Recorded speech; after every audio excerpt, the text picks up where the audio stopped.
Ayan, ito ang good news. Ha? Dahil may bad news. Ayan, dahil may good news, may bad news. Ang bad news ay magugulo na ang palasyo. Ano, babagsak ang palasyo, tatamaan ng tower, sa Sabah magkakawatak-watak na sila at maaaring ang Pangulo ay maapektuhan na at maapektuhan dahil sa mga samahan at kasamaan ng mga kasamahan niya. Alright?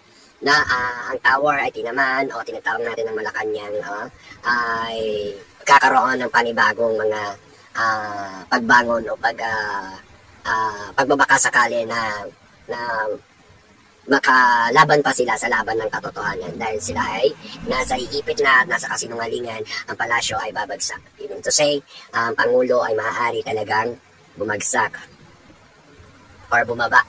Pero may mga kondisyones. Yan ang good news. Pero ang bad news, ang dami nang nawala, hindi na maibabalik ng palasyo, no? Ng ating admin. Yan, ang mga nawala at nasayang.